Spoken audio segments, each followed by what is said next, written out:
ಅನಿಸಿಕೆಗಳು ನಾನು ಕೃಷ್ಣನ ಐತಿಹಾಸಿಕತೆ ಬಗ್ಗೆ ಮಾತಾಡ್ತೇನೆ ಅಂತ ಹೇಳಿದೆ. ಕೃಷ್ಣನ ಐತಿಹಾಸಿಕತೆ ಬಗ್ಗೆ ಮಾತಾಡಬೇಕೇ ಬೇಡವೇ ಅನ್ನೋದು ಒಂದು ದೊಡ್ಡ ಸಮಸ್ಯೆ ನಮ್ಮಲ್ಲಿ.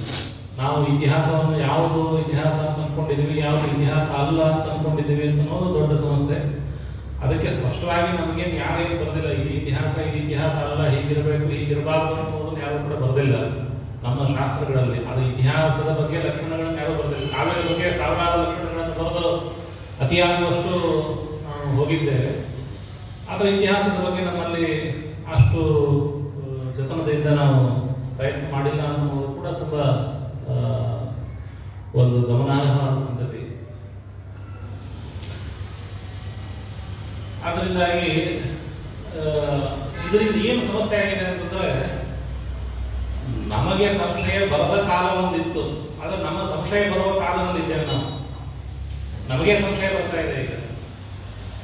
ವಿದೇಶದವರು ಸುಮಾರು ಒಂದು 250 ವರ್ಷಗಳಿಂದ 1781 ಏನೇನು ಅವರು ಪ್ರಹಾರಗಳನ್ನು ಮಾಡಿದ್ದಾರೆ, ಆ ಪ್ರಹಾರಗಳ ಭಾರ ಎಷ್ಟಿದೆ ಅಂತಂದ್ರೆ, ಸತತವಾಗಿ ಅವುಗಳನ್ನು ಉಪೇಕ್ಷೆ ಮಾಡಿಕೊಂಡು ಬಂದದ್ರಿಂದಾಗಿ ನಮ್ಮ ಪೂರ್ವಜರಿಗೆ ಯಾವ ಸಂಶಯವೂ ಕೂಡ ಇರಲಿಲ್ಲ. ನಮ್ಮ ಅಜ್ಜನನ್ನು ಕೇಳಿದ್ರೆ, ಅವರ ಅಜ್ಜನ ಕೇಳಿದ್ರೆ, ಅವರ ಮುದ್ದನ್ನು ಕೇಳಿದ್ರೆ ಅವರಿಗೆ ಯಾವ ಸಂಶಯವೂ ಕೂಡ ಇಲ್ಲ. ಬಂದದ್ದೆಲ್ಲ ಸುಮ್ಮನೆ ಅವರು ಬೋಗಸ್ ಹೇಳ್ತಾ ಇದ್ದಾರೆ, ಅದ್ರ ಬಗ್ಗೆ ನೀವು ವಿಚಾರ ಮಾಡಬೇಡಿ ಅಂತಲೇ ಹೇಳ್ತಿದ್ರು. ನಮ್ಮ ಗುರುಗಳ ತನಕ ಅಲ್ಲಿಂದಲೇ ಬಂದಿತ್ತು. ಆದರೆ ನಮ್ಮ ಸ್ಥಿತಿ ಏನಾಗಿದೆ ಅಂತಂದ್ರೆ, ಒಂದು ಆಂಗ್ಲ ಭಾಷೆಯ ಅಭ್ಯಾಸವೂ ಕೂಡ ಅದಕ್ಕೆ ಕಾರಣ ಇರಬಹುದು, ಮತ್ತು ಆಂಗ್ಲ ಭಾಷೆಯಿಂದ ನಮ್ಮ ಭಾಷೆಗಳಿಗೆ ಬಂದಿರತಕ್ಕಂತಹ ಸಾಹಿತ್ಯದ ಪ್ರಭಾವವೂ ಕೂಡ ಅದಿರಬಹುದು. ಐತಿಹಾಸಿಕತೆಯ ಬಗ್ಗೆ ನಮಗೆ ಸಂಶಯ ಬರ್ತಕ್ಕಂತಹ ಒಂದು ಕಾಲದಲ್ಲಿದ್ದೇವೆ. ಇದು ನಮ್ಮ ಅದೃಷ್ಟವೋ ದುರದೃಷ್ಟವೋ. ಅದೃಷ್ಟ ಅಂತ ಅನ್ಬೋದು. ಅದೃಷ್ಟ ಅಂತ ಆದ್ರೆ ನಾವು ಅದನ್ನ ಸರಿಯಾಗಿ ವಿಚಾರ ಮಾಡಿ ಅದನ್ನ ತಥ್ಯವನ್ನು ನಾವು ಹೊರಗೆ ಹಾಕಲಿಕ್ಕೆ ನಮಗೆ ಅವಕಾಶ ಇದೆ. ದುರದೃಷ್ಟ ಅಂತ ಯಾಕೆ ಅಂತಂದ್ರೆ, ಅದನ್ನು ನಂಬದೇ ಇರತಕ್ಕಂಥ ಸ್ಥಿತಿಯು ಕೂಡ ಬಂದಿದೆ ನಮ್ಮ ಜನಗಳಿಗೆ. ಬಹಳ ಮಂದಿ ಅದನ್ನು ಇವತ್ತು ನಂಬದೇ ಇರುವ ಸ್ಥಿತಿ ಬಂದ್ಬಿಟ್ಟಿದೆ. ವಿದೇಶಿಯರ ಒಂದು ನಮ್ಮ ಜನಗಳ ಮೇಲೆ ಅವರ ವಿದೇಶಿಯರ ಪ್ರಭಾವ ಎಷ್ಟಾಗಿದೆ ಅಂತಂದ್ರೆ, ನಾವು ಯಾರೂ ಕೂಡ ಅದನ್ನ ನಂಬಲಾರದ ಸ್ಥಿತಿಯಲ್ಲಿದೆ. ಅಂತಂದ್ರೆ ನಮ್ಮ ವೇದಗಳನ್ನು, ನಮ್ಮ ಈ ಸಾಹಿತ್ಯವನ್ನು ನಂಬಲಾರದ ಸ್ಥಿತಿಯಲ್ಲಿದೆ. ಬಹುಪಾಲು ಜನಗಳು, ಭಾರತದ 140 ಕೋಟಿ ಜನಗಳನ್ನು ಇಟ್ಕೊಂಡ್ರೆ ವೇದಗಳನ್ನು ಪ್ರಮಾಣ ಅಂತ ನೀವು ಒಪ್ಕೊಳ್ತೀರಾ ಅಂತ ಕೇಳಿದ್ರೆ, ಬಹುಪಾಲು ಜನಗಳಿಗೆ ಅದರ ಬಗ್ಗೆ ಒಂದು ಸ್ಕೆಪ್ಟಿಸಿಸಮ್ ಬೆಳೆದಿದೆ. ಇದಕ್ಕೇನು ಕಾರಣ ಅಂತಂದ್ರೆ, ಬಹುಪಾಲು ಜನಗಳೇನು ಮ್ಯಾಕ್ಸ್ ಮಿಲ್ಲರ್ ಬರೆದದ್ದೇನೆ ಓದಿರೋದಿಲ್ಲ. ಆದರೆ ಅನೇಕ ಮಂದಿ ಇಂಗ್ಲಿಷ್ ಬಲ್ಲರು ಅದನ್ನು ಓದಿರ್ತಾರೆ, ಬೇರೆ ಬೇರೆ ಗ್ರಂಥಗಳನ್ನು ಓದಿರಬಹುದು. ಆದರೆ ಆ ವಿದೇಶಿ ಮೂಲಗಳಿಂದ ಬಂದ ವಾದಗಳು ನಮ್ಮ ಕೆಲವು ಬುದ್ಧಿಜೀವಿಗಳಲ್ಲಿ ತುಂಬಾ ಪ್ರಬಲವಾಗಿ ಮಾಡಿಕೊಂಡು, ಆ ಬುದ್ಧಿಜೀವಿಗಳು ಇನ್ನೂ ಪ್ರಬಲವಾಗಿ ನಮ್ಮ ಮೇಲೆ ಅದು ಹೇರ್ತಾ ಇದ್ದಾರೆ. ಇದು ದೊಡ್ಡ ಸಮಸ್ಯೆ. ಎಲ್ಲ ನಮ್ಮ ಪತ್ರಿಕೆಗಳಲ್ಲಿ ಎಲ್ಲ ಕಡೆ ನಾವು ನೋಡ್ತಾ ಇದ್ರೆ ಇದು ಆ ಸಮಸ್ಯೆ ನಮಗೆ ಕಾಣಿಸ್ತಾ ಇದೆ. ಎಲ್ಲ ಕಡೆಯೂ ಕೂಡ ಇದೇ ಸಮಸ್ಯೆ. ಪ್ರತಿನಿತ್ಯ ವಿಚಾರಗಳ ಸಾಗರ. ಇದು ವೇದಾದಿ ಶಾಸ್ತ್ರಗಳ ವೈದಿಕ ಪರಂಪರೆ ಅನ್ನೋದು ಸರಿ ಇಲ್ಲ. ಬೇರೆ ಒಂದು ಪರಂಪರೆ, ಬಹುಮುಖಿ ಪರಂಪರೆಯನ್ನು ನಾವು ನೋಡಬೇಕು, ಇತ್ಯಾದಿ ವಾದಗಳು. ಅದರ ಬಗ್ಗೆ ಬಹು ಸಂಸ್ಕೃತಿಯ ಮಲ್ಟಿಕಲ್ಚರಲಿಸಂ ಬಗ್ಗೆ ನಾವು ನೋಡಬೇಕು, ಇತ್ಯಾದಿ 108 ವಾದಗಳು ನಮ್ಮಲ್ಲಿ ಇವತ್ತು ಬಹಳ ಪ್ರಬಲವಾಗಿ ಬಂದಿವೆ. ಇದಕ್ಕೆ ಏನು ಕಾರಣ ಅಂತಂದ್ರೆ ನಾವೇ ಕಾರಣ. ಯಾವಾಗ ಈ ವಾದಗಳು ಶುರುವಾಯಿತು ಅವಾಗ ನಾವು ಸಮರ್ಥವಾಗಿ ನಿರಾಕರಣೆ ಮಾಡಲಿಲ್ಲ. ನಮ್ಮ ಶಾಸ್ತ್ರಗಳಲ್ಲಾಗಲಿ ನಮ್ಮ ಸಾಹಿತ್ಯದಲ್ಲಿ ಸ್ಪಷ್ಟವಾಗಿ ಉತ್ತರಗಳನ್ನು ಕೊಟ್ಟಿದ್ದಾರೆ. ಮತ್ತು ಎಲ್ಲಿ ಉತ್ತರಗಳನ್ನು ಕೊಟ್ಟಿಲ್ಲ ಅಲ್ಲಿ ಉತ್ತರಗಳನ್ನು ನಮಗೆ ಕಂಡುಕೊಳ್ಳತಕ್ಕಂತಹ ಶಕ್ತಿಯನ್ನು ಕೂಡ ಕೊಟ್ಟಿದ್ದಾರೆ ನಮ್ಮ ಪ್ರಾಚೀನರು. ನಮ್ಮ ಶಾಸ್ತ್ರಗಳ ಅಭ್ಯಾಸ ಇವತ್ತಿನ ತನಕ ತುಂಬಾ ಪ್ರಬಲವಾಗಿದೆ. ಮೆಥಡಾಲಜಿ ತುಂಬಾ ರಿಗರಸ್ ಆಗಿದೆ. ಹೀಗಾಗಿ ಯಾವುದೇ ಒಂದು ಪ್ರಶ್ನೆ ಬಂದರೂ ಕೂಡ ಅದಕ್ಕೆ ನ್ಯಾಯ ಮತ್ತು ಇತ್ಯಾದಿಗಳ ನಮ್ಮ ಅಧ್ಯಯನದ ಸಂಸ್ಕಾರದಿಂದ ಅದಕ್ಕೆ ಉತ್ತರಗಳನ್ನು ನಾವು ಕಂಡುಕೊಳ್ಳಿಕ್ಕೆ ನಾವು ಪ್ರಯತ್ನ ಪಡಬಹುದು. ಆದರೆ ಉತ್ತರಗಳನ್ನು ಕಂಡುಕೊಳ್ಳಿಲ್ಲ ಅನ್ನೋದು ಅಷ್ಟೇ ವಿಷಾದನೀಯ. ಹೀಗಾಗಿ ತುಂಬಾ ನಮ್ಮ ಮನಸ್ಸಿನ ಮೇಲೆ ಇವತ್ತಿಗೆ ಒಂದು ಖೇದ ಆಗತಕ್ಕಂಥ ಒಂದು ಸ್ಥಿತಿಗೆ ನಾವು ಬಂದಿದ್ದೇವೆ. ಹೀಗಾಗಿ ಐತಿಹಾಸಿಕತೆ ಬಗ್ಗೆ ತುಂಬಾ ವಿಚಾರ ಮಾಡಬೇಕಾದಂತಹ ಒಂದು ಅನಿವಾರ್ಯತೆ ಇದೆ. ಹೀಗಾಗಿ ಇದನ್ನ ಈಗ ಪ್ರಸ್ತುತ ಕೃಷ್ಣನ ವಿಚಾರದ ಬಗ್ಗೆ ನಾವು ಬಂದರೆ, ಏನು ನಮ್ಮ ಭಾರತೀಯ ಸಂಸ್ಕೃತಿಯ ಆಳ ಮತ್ತು ಅದರ ವಿಸ್ತಾರ ಎಷ್ಟಿದೆ ಅಂತ ನಾವು ನೋಡಿದಾಗ ಪ್ರಪಂಚದಲ್ಲಿ ಜನಸಂಖ್ಯೆ ಯಾವ್ಯಾವ ರೀತಿಯಲ್ಲಿ ಯಾವ್ಯಾವ ದೇಶಗಳಲ್ಲಿ ಯಾವ್ಯಾವ ರೀತಿಯಾಗಿ ಜನಸಂಖ್ಯೆ ಬೆಳವಣಿಗೆ ಆಯಿತು, ಯಾವ್ಯಾವ ರೀತಿಯಾಗಿ ಮಿಗ್ರೇಷನ್ಗಳಾಗಿದೆ, ಯಾವ ರೀತಿಯಾಗಿ ಬೇರೆ ದೇಶಗಳಿಂದ ಇಲ್ಲಿ ಜನಗಳು ಬಂದು ಇಲ್ಲಿ ಜನಗಳು ಬೇರೆ ದೇಶಕ್ಕೆ ಹೋಗಿ ಯಾವ ರೀತಿಯಾಗಿ ಪರಸ್ಪರವಾದ ಒಂದು ಮಿಶ್ರಣವಾಗಿದೆ ಇತ್ಯಾದಿಗಳನ್ನು ನಾವು ನೋಡಿದಾಗ ನಮ್ಮ ಪ್ರಾಚೀನ ಇದರಲ್ಲಿ ಆರ್ಯ ಇನ್ವೇಷನ್ ವಾದವು ಕೂಡ ಸೇರ್ಕೊಂಡಿದೆ. ಅಲ್ಲಿಂದ ಜನಗಳು ಇಲ್ಲಿ ಬಂದರು, 3000 ವರ್ಷದ ಹಿಂದೆ ಜನಗಳು ಬಂದು ವೇದಗಳನ್ನು ಸಂಸ್ಕೃತವನ್ನ ನಮ್ಮ ಮೇಲೆ ಹೇರಿದರು. ಅಲ್ಲಿಯ ದ್ರಾವಿಡ ಜನಗಳನ್ನ ಉತ್ತರ ಭಾರತದಿಂದ ಓಡಿಸಿ ದಕ್ಷಿಣ ಭಾರತಕ್ಕೆ ಕಳಿಸಿದರು ಇತ್ಯಾದಿ ವಾದಗಳು ಕೂಡ ಇದರಲ್ಲಿ ಸೇರ್ಕೊಂಡಿದೆ.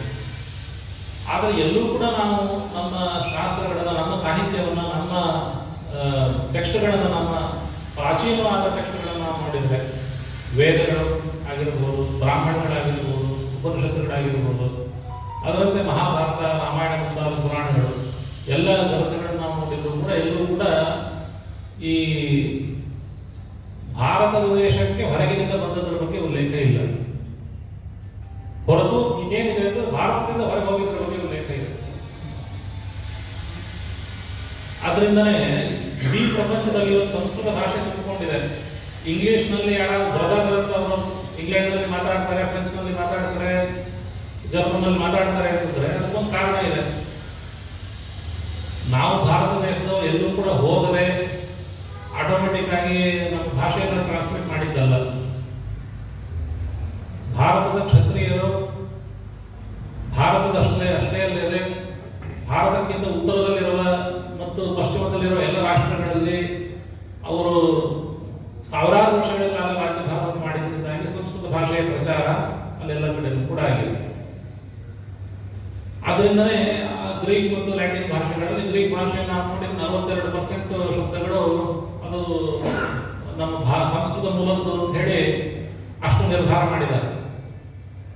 ಗ್ರೀಕ್ ಮತ್ತು ಲ್ಯಾಟಿನ್ ಭಾಷೆಗಳಿಂದ ಉಳಿದ ಎಲ್ಲ ಆಧುನಿಕ ಯುರೋಪಿಯನ್ ಭಾಷೆಗಳ ಉತ್ಪತ್ತಿ ಆದ್ದರಿಂದಾಗಿ ಅವುಗಳಲ್ಲಿ ಸಂಸ್ಕೃತದ ಪ್ರಭಾವ ಸ್ವಾಭಾವಿಕವಾಗಿರುವಂಥದ್ದು. ಇದಕ್ಕೆ ಏನು ನಿಮ್ಗೆ ಆಧಾರ ಏನು ಅಂತ ಕೇಳಿದ್ರೆ ನಮ್ಮ ಎಲ್ಲ ಪುರಾಣಗಳಲ್ಲೂ ಕೂಡ ಇದೆ. ಒಂದು ಪುರಾಣ ಕಲ್ಮತ್ಸ ಪುರಾಣದಲ್ಲೂ ಇದೆ, ಭಾಗವತದಲ್ಲೂ ಕೂಡ ಇದೆ. ಕೆಲವು ಶ್ಲೋಕಗಳನ್ನ ನಾನು ಓದ್ತೇನೆ. ನಹುಷನ ಮಕ್ಕಳು ಯಯಾತಿ ಮುಂತಾದ ಯಯಾತಿ ಪರಂಪರೆ ತುಂಬಾ ದೊಡ್ಡದು. ದೃಹ್ಯ ಮುಂತಾದ ಅನೇಕ ಮಂದಿ ಮಕ್ಕಳು ಯಯಾತಿಗೆ ಅನೇಕ ಮಂದಿ ಮಕ್ಕಳಲ್ಲಿ ದೃಹ್ಯ ಅಂತ ಒಬ್ಬ ಮಗ. ಆ ದೃಹ್ಯನ ಪರಂಪರೆಗೆ ಸೇರಿದವರು ವಿದೇಶಗಳಲ್ಲಿ ಹೋಗಿ ರಾಜರಾದರು, ಅಲ್ಲಿ ರಾಜ್ಯಭಾರವನ್ನು ಮಾಡಿದ್ರು ಅನ್ನೋದು ನಮ್ಮ ಎಲ್ಲ ಪುರಾಣಗಳಲ್ಲಿ ಕಂಡು ಬರ್ತಾ ಇದೆ. ದೃಹ್ಯೋಸ್ತು ತನಯೋ ಶೂರವು ಸೇತು ಕೇತುಸ್ತಥೈವ, ಇಬ್ಬರು ಮಕ್ಕಳು, ಸೇತು ಮತ್ತು ಕೇತು ಅಂತ ಇಬ್ಬರು ಮಕ್ಕಳು. ಸೇತುಪುತ್ರ ಶರದ್ವಾಂಸ್ತು ಗಂಧಾರಸ್ಥ ಸಚಾತ್ಮಕ. ಸೇತುವಿನ ಪುತ್ರ ಅವನು ಶರದ್ವಾನ್ ಮಗ ಗಂಧಾರ. ಗಂಧಾರದ ದೇಶವೇ ಗಾಂಧಾರ ದೇಶ. ಖ್ಯಾಯತೆ ಯಸ್ಯ ನಾಮನಾಸು ಗಂಧಾರ ವಿಷಯ ಮಹಾನ್. ಅದರಿಂದ ಗಾಂಧಾರ ಆ ಹೆಸರು ಈಗಲೂ ಕೂಡ ಉಳ್ಕೊಂಡಿದೆ. ಗಾಂಧಾರ ಗಂಧಾರ ಅಂತ ಹೇಳಿ ಆ ವ್ಯುತ್ಪತ್ತಿಯನ್ನು ತೋರಿಸ್ತಾರೆ. ಗಾಂಧಾರ ಅಂತ ಈಗಲೂ ಕೂಡ ಆ ದೇಶದ ಹೆಸರು ಕೂಡ ಉಳ್ಕೊಂಡಿದೆ. ಗಂಧಾರ ಪುತ್ರೋ ಧರ್ಮಸ್ತು ಧೃತಸ್ತಸ್ಯ ಆತ್ಮಜೋ. ಗಂಧಾರ ಪುತ್ರ ಧರ್ಮನ ಮಗ ಧೃತ. ಧೃತಾಚ ವಿದುಷೋ ಜನ್ಮೆ ಪ್ರಚೇತಸ್ತಸ್ಯ ಚಾತ್ಮಜ. ಧೃತನ ಮಗ ಪ್ರಚೇತಸಃ ಪುತ್ರ ಶತಂ ರಾಜಾನ ಸರ್ವೈವತು ಮ್ಲೇಚ್ಛರಾಷ್ಟ್ರಾಧಿಪ ಸರ್ವೇ ಉದೀಚಿನ್ ದಿಶಮಾಶ್ರಿತ. ಆ ಪ್ರಚೇತಸಿದ್ದದ್ದು ಎಲ್ಲಿ ಅಂದರೆ ಗಂಧಾರದ ಅಫ್ಘಾನಿಸ್ತಾನ, ಇವತ್ತಿನ ಅಫ್ಘಾನಿಸ್ತಾನ ಸುತ್ತಮುತ್ತಲಿನಲ್ಲಿ ಅವನಿದ್ದ. ಹೀಗಾಗಿ ಆ ಗಂಧಾರ ಧೃತನ ಮಗ ಪ್ರಚೇತಸನಿಗೆ 3 ಮಂದಿ ಮಕ್ಕಳು. ಅವರೆಲ್ಲರೂ ಕೂಡ ಮ್ಲೇಚ್ಛರಾಷ್ಟ್ರಗಳಿಗೆ ಅತಿಥಿಯಾಗಿ ಉದೀಚಿನ್ ದಿಶಮಾಶ್ರಿತ. ಅಲ್ಲಿ ಅಫ್ಘಾನಿಸ್ತಾನದಿಂದ ಮುಂದೆ ಎಲ್ಲ ದೇಶಗಳಲ್ಲಿ ವ್ಯಾಪ್ತರಾಗಿ ಅವರು ರಾಜ್ಯಭಾರವನ್ನು ಮಾಡಿದರು. ಅವರ ಮಕ್ಕಳು ಮೊಮ್ಮಕ್ಕಳನ್ನು ಊಹಿಸಿಕೊಂಡಾಗ ಇಡೀ ಯುರೋಪಿನ ಎಲ್ಲ ದೇಶಗಳಲ್ಲೂ ಕೂಡ ನಮ್ಮ ಭಾರತೀಯ ರಾಷ್ಟ್ರಗಳ ಒಂದು ಆಡಳಿತ ನಡೆದಿತ್ತು. ಅದರಿಂದಲೇ ಆ ಭಾಷೆಗಳಲ್ಲಿ ಸಂಸ್ಕೃತದ ಪ್ರಭಾವ ನಿಚ್ಚಳಿಯದಂತೆ, ಇವತ್ತಿಗೂ ಕೂಡ ಅಳಿಯದಂತೆ. ಇದು ಎಷ್ಟು ಸಾವಿರ ವರ್ಷಗಳ ಇತಿಹಾಸ ಅಂತ ನಾವು ವಿಚಾರವನ್ನು ಮಾಡಿದ್ರೆ ಸುಮಾರು ಮಹಾಭಾರತದ ಕಾಲಕ್ಕಿಂತ 30 ತಲೆಮಾರಿನ ಹಿಂದಿನ ಘಟನೆ.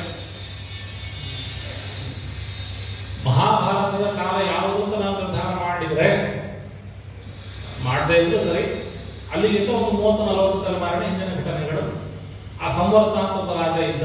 ಆ ಸಂವರ್ತ ಅಂತ ರಾಜ ಅವನು ತನ್ನ ವೈರಿಗಳ ಹೆದರಿಕೆಯಿಂದ ಅವನು ಸಿಂಧುವಿನ ಕಣಿವೆಯಲ್ಲಿ ಹೋಗಿ ವಾಸ ಮಾಡಿದ ಅಂತ ಉಲ್ಲೇಖ ಇದೆ ಮಹಾಭಾರತದಲ್ಲಿ. ಪಾಂಡವರ ಎಲ್ಲ ಪ್ರಾಚೀನ 40 ತಲೆಮಾರುಗಳ ಎಲ್ಲ ತಲೆಮಾರುಗಳ ಉಲ್ಲೇಖವು ಕೂಡ ಸ್ಪಷ್ಟವಾಗಿದೆ. ಹೀಗಾಗಿ ನಮ್ಮ ದೇಶದ ರಾಜರು ಇಲ್ಲಿದ್ದವರು ಫೈಂಡಿಂಗ್ ಗ್ರೀನರ್ ಪಾಸ್ಚರ್ಸ್ ಅಂತ ಇಂಗ್ಲಿಷ್ನಲ್ಲಿ ಹೇಳುವಂತೆ ಇಲ್ಲಿರುವ ಒಳಜಗಳು ಇದೆಲ್ಲ ಬೇಡ, ನಾವು ಬೇರೆ ಕಡೆ ಹೋಗಿ ಎಕ್ಸ್ಪ್ಯಾನ್ಷನ್ ಮಾಡ್ಕೊಂಡು ಅಲ್ಲಿ ರಾಜ್ಯಭಾರ ಮಾಡೋಣ ಅಂತೇಳಿ ಈ ಕಜಾಕಿಸ್ತಾನ್, ಲಿಥುವೇನಿಯಾ, ಕಿರ್ಗಿಸ್ತಾನ ಇತ್ಯಾದಿ ಸಕಲ ದೇಶಗಳಲ್ಲೂ ಕೂಡ ಆ ಸ್ಥಾನ ಹೆಸರು ಬರಲಿಕ್ಕೆ ಕಾರಣ ಸಂಸ್ಕೃತ. ಅಲ್ಲಿ ಆ ಒಂದು ಹೇಗೆ ಇಂಗ್ಲೆಂಡ್ನವರು ಬಂದು ನಾಗಾಲ್ಯಾಂಡ್ ಅಂತ ಮಾಡಿದ್ರು, ನಾಗಾಲ್ಯಾಂಡ್ ಅಂತ ಬರ್ಲಿಕ್ಕೆ ಸಾಧ್ಯನೇ ಇಲ್ಲ ಇಂಗ್ಲೆಂಡ್ ಅವರು ಬರೆದಿದ್ರೆ. ಇಂಗ್ಲೆಂಡ್ ಅವರು ಬಂದಿದ್ದು ನಾಗಾಲ್ಯಾಂಡ್ ಆಯಿತು. ಹಾಗೆ ಭಾರತದ ಕ್ಷತ್ರಿಯರ ಆಳ್ವಿಕೆ ಅಲ್ಲಿ ನಡೆದದ್ರಿಂದಾಗಿ ಎಲ್ಲ ಮಧ್ಯ ಏಷ್ಯಾ ದೇಶಗಳಲ್ಲಿ ಆ ಹೆಸರುಗಳು ಇವತ್ತಿಗೂ ಕೂಡ ನಿಚ್ಚುಳಿಯಂತೆ ಉಳ್ಕೊಂಡಿದೆ. ಲಿಥುವೇನಿಯಾ ಮುಂತಾದ ಭಾಷೆಗಳಲ್ಲಿ ಸಂಸ್ಕೃತ ಪ್ರಭಾವ, ರಷ್ಯಾದಿಂದ ಸಂಸ್ಕೃತ ಪ್ರಭಾವ. ಅದನ್ನು ಇನ್ನೂ ನಾವು ಹೋದರೆ ನಮಗೆ ಇನ್ನೂ ಜಾಸ್ತಿ ಸ್ವಲ್ಪ ಕಡಿಮೆ ಆಗ್ಬೋದು, ಹೆಚ್ಚಾಗ್ಬೋದು. ಇಂಗ್ಲೆಂಡ್, ಜರ್ಮನಿ ಮುಂತಾದ ದೇಶಗಳಲ್ಲಿ ಒಂದು ಪ್ರಭಾವ ಅಂತ ತುಂಬ ಸ್ಪಷ್ಟವಾಗಿರತಕ್ಕಂತಹ ಸಂಗತಿ. ಹೀಗಾಗಿ ಇದು ಸಾವಿರಾರು ವರ್ಷಗಳಿಂದ ನಡೆದುಕೊಂಡು ಬಂದಿರತಕ್ಕಂತಹ ಸಂಗತಿ ಆದ್ದರಿಂದನೇ ಈ ಒಂದು ಸಕಲ ದೇಶಗಳಲ್ಲಿ ನಮ್ಮ ಭಾರತದ ಸಂಸ್ಕೃತಿಯ ಪ್ರಚಾರ ಪ್ರಸಾರ ಆಗಿದ್ದು. ಸಾವಿರಾರು ರಾಜರು ಆಗಿ ಹೋಗಿದ್ದಾರೆ ನಮ್ಮಲ್ಲಿ. ಎಷ್ಟು ಸಾವಿರ ಮಂದಿ ಆಗಿ ಹೋಗಿದ್ದಾರೆ ಅಂತಲ್ಲಿ ನಿಮ್ಗೆ ಲೆಕ್ಕ ಇಲ್ಲ. ಪುರಾಣದಲ್ಲಿ ಕೊಟ್ಟರು ಸುಮ್ಮನೆ ಒಂದು ಸ್ಯಾಂಪಲ್ ಕೊಟ್ಟಿದ್ದೀವಿ ಅಷ್ಟೇ. ನಾವು ಟ್ರೈಲರ್ ಸಿನಿಮಾ ಬಾಕಿ ಸಿನಿಮಾ ನಿಮ್ಗೆ ತೋರಿಸ್ಲಿಕ್ಕೆ ಸಾಧ್ಯನೇ ಇಲ್ಲ. ಯಾಕೆ ಅಂತಂದ್ರೆ ನಶಕ್ಯ ವಿಸ್ತರಸ್ತೇಷಾಂ ಸಂತಾನಸ್ಯ ಪರಸ್ಪರಂ ತತ್ಪೂರ್ವ ಪ್ರಯೋಗೇನ ವಕ್ತುಂ ವರ್ಷ ಶತೈರಪಿ. ಏನು 106 ವರ್ಷಗಳನ್ನು ನೀವು ಕಳೆದ್ರು ಕೂಡ ಇವರು ರಾಜರ ವಂಶ ವಿಸ್ತಾರವನ್ನು ನಾವು ಹೇಳಲಿಕ್ಕೆ ಸಾಧ್ಯ ಇಲ್ಲ. ಇನ್ನು ನಾವು ಕೇಳಿದ್ರೆ ಶತಮೇಕಂ ಧಾರ್ತರಾಷ್ಟ್ರ ಶತಂ ವೈ ಪೃಥಿವಿಂಧ್ಯಾಂ ಶತಂ ನಾಗಃ ಶತಂ ಹಯಾಃ. ಶತಮೇಕಂ ಧಾರ್ತರಾಷ್ಟ್ರ. ಧಾರ್ತರಾಷ್ಟ್ರ ಎಷ್ಟು ಮಂದಿ ಇದ್ರು ಅಂತ ನಮ್ಗೆ ಗೊತ್ತಿರೋರು ಇವರು. ಶತಮೇಕಂ ಧಾರ್ತರಾಷ್ಟ್ರ, ಒಂದು 100 ಮಂದಿ ಧಾರ್ತರಾಷ್ಟ್ರ ಇದ್ದರು ಅಂತ. ಯಶೀತಿರ್ ಜನಮೇಜಯ, ನಮ್ಗೆ ಗೊತ್ತಿರೋ ಉಪಜನಮೇಜಯ, 80 ಮಂದಿ ಜನಮೇಜಯರಾಗಿ ಹೋಗಿದ್ದಾರೆ ಪರಂಪರೆಯಲ್ಲಿ. ಶತಂ ವೈ ಬ್ರಹ್ಮದತ್ತಾನಾಂ ವೀರಾಣಂ ಪುರವಶತಂ. ಗುರುಗಳಿಂದ 100 ಮಂದಿ ಯಾಕೆ ಹೋಗಿದ್ದಾರೆ? ನಮಗೆ ಗೊತ್ತಿರೋ ಪುರವಂಶದವರು ಒಬ್ಬರು ಇಲ್ಲಿ. ಅದರಿಂದಾಗಿ ಶತಂಚ ಪಂಚಾಲ ಶತಂ ಕಾಶಿ ಕುಶಾದಯ. ಇದು ಪುರಾಣಗಳಲ್ಲಿ ಬಂದಿರತಕ್ಕಂಥ ಉಲ್ಲೇಖವನ್ನು ನಾವು ಹೇಳ್ತಾರೆ. ಪ್ರಾಚೀನವಾದ ಇತಿಹಾಸ ಅಂತ ಬೇರೆ ಇದೆ. ಆ ಇತಿಹಾಸವನ್ನು ನಾವು ನೋಡಿದ್ರೆ ನಮ್ಮ ಪುರಾಣಗಳಲ್ಲಿ, ನಮ್ಮ ಸಾಹಿತ್ಯ ಗ್ರಂಥಗಳಲ್ಲಿ, ನಮ್ಮ ಶಾಸ್ತ್ರಗಳಲ್ಲಿ, ವೇದಗಳಲ್ಲಿ ಎಲ್ಲ ಕಡೆಯೂ ಕೂಡ ಇದೆ. ಐತರೇಯ ಬ್ರಾಹ್ಮಣದಲ್ಲಿ ಇಂತಿಂಥ ರಾಜರಿಗೆ ಇಂತಿಂಥ ಪಟ್ಟಾಭಿಷೇಕ ಆಯಿತು ಅಂತ ಅನ್ನೋದು ದೀರ್ಘ ತಪಸ್ಸಿನಿಂದ ಹಿಡ್ಕೊಂಡು ಭರತನಿಂದ ಹಿಡ್ಕೊಂಡು ತುಂಬ ವಿಸ್ತಾರವಾದಂತಹ ವರ್ಣನೆ ಇದೆ. ಇವು ಪುರಾಣಗಳಲ್ಲಿ ಕೆಲವು ಮಟ್ಟಿಗೆ ಸೇರಿಸಿರ್ಬೋದು, ಸೇರಿಸದೇನೋ ಇರಬಹುದು. ಆದರೆ ಅಥೆಂಟಿಕ್ ಆದ ಅನೇಕ ಅಂಶಗಳನ್ನು ಕಂಡುಹಿಡಿಯಲಿಕ್ಕೆ ಇದೆಲ್ಲವೂ ಕೂಡ ನಮಗೆ ಉಪಯುಕ್ತವಾಗುತ್ತೆ ಅಂತ ಅನ್ನೋದು ಒಂದು ಮುಖ್ಯವಾದ ಸಂಗತಿ. ಹೀಗಾಗಿ ಇದರ ಆಧಾರದಿಂದ ನಾವು ನಮ್ಮ ಇತಿಹಾಸ ನಾವು ಕಂಡುಕೊಳ್ಬೇಕು, ನನ್ನ ಅಭಿಪ್ರಾಯ ಇದು. ಅದರಿಂದಾಗಿ ನೀವು ಈಗ ಕೃಷ್ಣನ ಅವತಾರ ಯಾವಾಗ ಆಯಿತು ಇತ್ಯಾದಿಗಳನ್ನು ಹೇಳಿದಾಗ ಅದಕ್ಕೆ ಮಧ್ವಾಚಾರ್ಯರು ಈ ದೃಷ್ಟಿಯಲ್ಲಿ ತುಂಬ ಮುಂದೆ ನಿಂತುಕೊಂಡಿದ್ದಾರೆ. ನಾವು ಬೇರೆಯವರ ಬಗ್ಗೆ ನಾವು ವಿಚಾರ ಮಾಡೋದಲ್ಲ. ಯಾಕೆಂದ್ರೆ ಬೇರೆಯವರು ಯಾರು ಕೂಡ ಇತಿಹಾಸ ಪುರಾಣಗಳ ಬಗ್ಗೆ ಇಷ್ಟು ಗಾಢವಾದ ಪ್ರಜ್ಞೆಯನ್ನು ತೋರಿಸಿಲ್ಲ. ನಾನು ರಾಮಾನುಜಾಚಾರ್ಯ ಅವರಿಗೆ ಪ್ರಜ್ಞೆ ಇರಲಿಲ್ಲ ಅಂತ ಹೇಳೋದಿಲ್ಲ, ಶಂಕರಾಚಾರ್ಯ ಪ್ರಜ್ಞೆ ಇರಲಿಲ್ಲ ಅಂತ ಹೇಳೋದಿಲ್ಲ. ಆದರೆ ಅವರು ಗ್ರಂಥಗಳನ್ನು ಬರೆದಿಲ್ಲ. ನಮಗೆ ಬರೀದೇ ಇರೋದ್ರಿಂದಾಗಿ ಏನಾಗಿದೆ, ನಮಗೆ ಆ ಮಾರ್ಗದರ್ಶನ ಸಿಗೋದಿಲ್ಲ. ಅಷ್ಟೇ ಸಮಸ್ಯೆ. ಖಂಡಿತವಾಗಿ ಅವರು ವಿಚಾರ ಮಾಡಿರ್ಬೋದು. ಅದರಂತೆ ನಮ್ಮ ವ್ಯಾಖ್ಯಾನಕಾರರ ಒಂದು ಸಮಸ್ಯೆ. ಈ ಮಹಾಭಾರತದಕ್ಕಾಗಲಿ, ಮಹಾಭಾರತಕ್ಕೆ ನಿಲುಗಟ್ಟರ ವ್ಯಾಖ್ಯಾನ ಇದೆ, ಅರ್ಜುನ ಮಿಶ್ರ ವ್ಯಾಖ್ಯಾನ, ದೇವಬೋಧ ಮುಂತಾದವರ ವ್ಯಾಖ್ಯಾನಗಳಿದೆ. ಅದೆಲ್ಲವೂ ಕೂಡ ತುಂಬಾ ಪ್ರಾಚೀನವಾದ ವ್ಯಾಖ್ಯಾನಗಳು. ಒಂದು 300-400 ವರ್ಷ, 500 ವರ್ಷ, 600 ವರ್ಷಗಳ ವ್ಯಾಖ್ಯಾನಗಳು. ಇನ್ನು ಬೇರೆ ಬೇರೆ ಪುರಾಣಗಳ ವ್ಯಾಖ್ಯಾನಗಳು. ಈಗ ನಾವು ಭಾಗವತವನ್ನು ತೆಗೆದುಕೊಂಡಾಗ ಭಾಗವತಕ್ಕೂ ಕೂಡ ಅನೇಕ ವ್ಯಾಖ್ಯಾನಗಳಿದೆ. 12 ವ್ಯಾಖ್ಯಾನಗಳು ಪ್ರಿಂಟ್ ಆಗಿದೆ. ತುಂಬಾ ಪ್ರಾಚೀನವಾದ ವ್ಯಾಖ್ಯಾನಗಳಿಲ್ಲ. ಇದು ಸಮಸ್ಯೆ. ಪ್ರಾಚೀನವಾದ ವ್ಯಾಖ್ಯಾನಗಳು ಜಾಸ್ತಿ ಇದ್ದಷ್ಟು ನಮಗೆ ಆ ಇತಿಹಾಸದ ನಿಖರತೆ ಅಂತ ಅನ್ನೋದು ನಮಗೆ ಚೆನ್ನಾಗಿ ಗೊತ್ತಾಗಲಿಕ್ಕೆ ಸಾಧ್ಯ. ಅವರ ದೃಷ್ಟಿ ಹೇಗಿತ್ತು ಅಂತ ಅನ್ನೋದು ತಿಳ್ಕೊಳ್ಳಿಕ್ಕೆ ಸಾಧ್ಯ. ಈಗ ನಾವು ವೇದಗಳನ್ನು ನಾವು ನೋಡಿದರೆ ಋಗ್ವೇದಕ್ಕೆ ನೀವು ಪ್ರಾಚೀನವಾದ ಭಾಷೆ ಸಿಗೋದೇ ನಿಮಗೆ ಏನಂತಂದ್ರೆ ಸ್ಕಂದ ಸ್ವಾಮಿಗಳದ್ದು ಸಿಗೋದು. ಸ್ಕಂದ ಸ್ವಾಮಿಗಳು ಕಾಲ 630 ಏನೋ ಕಾಲವನ್ನು ಹೇಳ್ತಾರೆ. ವೇದಗಳ ಬಗ್ಗೆ ನಮ್ಮ ಅಂಡರ್ಸ್ಟ್ಯಾಂಡಿಂಗ್ ಹೇಗಿತ್ತು, ನಮ್ಮ ಪ್ರಾಚೀನರ ಒಂದು ಅವಗತಿ ಹೇಗಿತ್ತು ಅಂತ ಅನ್ನೋದ್ರ ಬಗ್ಗೆ ನಾವು ತಿಳ್ಕೊಳ್ಬೇಕು ಅಂತಂದ್ರೆ ನಿಮ್ಗೆ ಉಪಾಯನೇ ಇಲ್ಲ. ಅದು ಬಿಟ್ಟು ನೀವು ಸೀದಾ ಜಿಗಿಬೇಕಂತ ಯಾಸ್ಕರ ಕಾಲಕ್ಕೆ. ಇದು ಇದು ಇದರಿಂದ ಏನಾಗಿದೆ, ನಮ್ಮ ಇತಿಹಾಸದ ಬಗ್ಗೆ ನಮಗೆ ಪ್ರಜ್ಞೆ ಕಡಿಮೆ ಆಗ್ತಾ ಬಂದು ನಾವು ಇವತ್ತು ಪಾಶ್ಚಾತ್ಯರು ಹೇಳಿದ್ದನ್ನು ಅಂದುಕೊಳ್ತಕ್ಕಂಥ ಒಂದು ಸ್ಥಿತಿಯನ್ನು ನಾವು ಬಂದು ನಿಂತುಕೊಂಡಿದ್ದೇವೆ.